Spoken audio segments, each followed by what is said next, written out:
Au B4, vous allez voir la différence entre les deux colonnes. On a vu ce qu'est une phrase affirmative et ce qu'est une phrase négative la fois passée.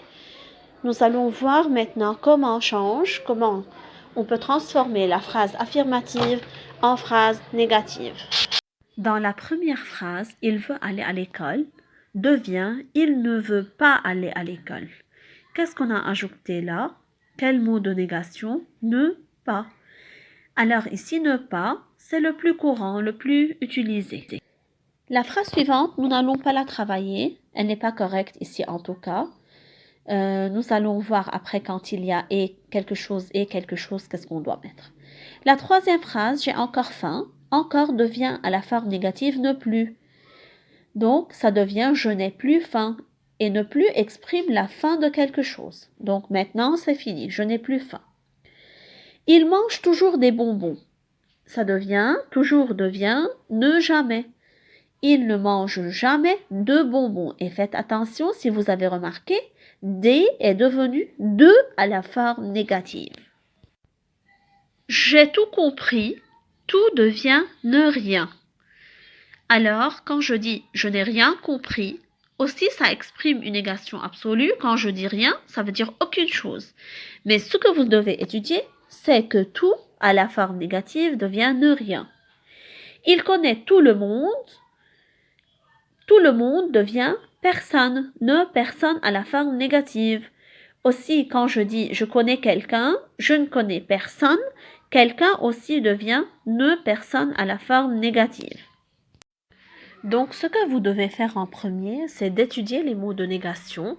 Ne plus on la met à la forme négative quand il y a dans la phrase affirmative encore. Ne jamais quand il y a parfois, toujours ou souvent. Ne personne quand il y a tout le monde, quelqu'un.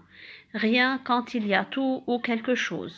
Ne ni quand il y a quelque chose et quelque chose. Nous allons voir maintenant des exemples. Nous allons mettre cette phrase à la forme négative. Je joue au ballon. Est-ce qu'il y a un mot comme encore, parfois, toujours, souvent, tout le monde, quelque chose, etc. Non.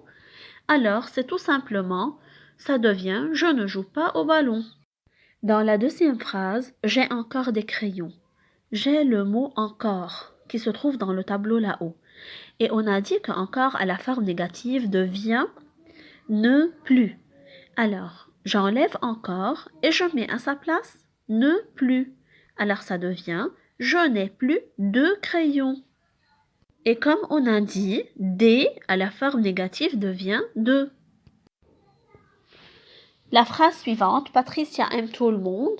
Voilà, il y a le mot tout le monde qui se trouve dans le tableau, les trois mots tout le monde. Tout le monde devient ne personne à la forme négative. Alors la phrase devient personne n'aime Patricia. Patricia n'aime personne, pardon.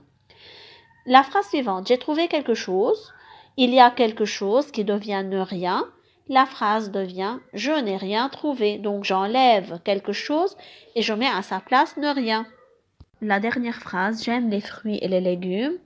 Voilà, les fruits et les légumes, parce qu'il y a une chose et une autre chose. C'est pour cela que j'enlève le et je mets ni, ne, ni. Je n'aime ni les fruits ni les légumes. Alors, ce tableau est à étudier et vous allez revoir plusieurs fois les exemples que je vous ai donnés et nous allons les travailler ensemble demain.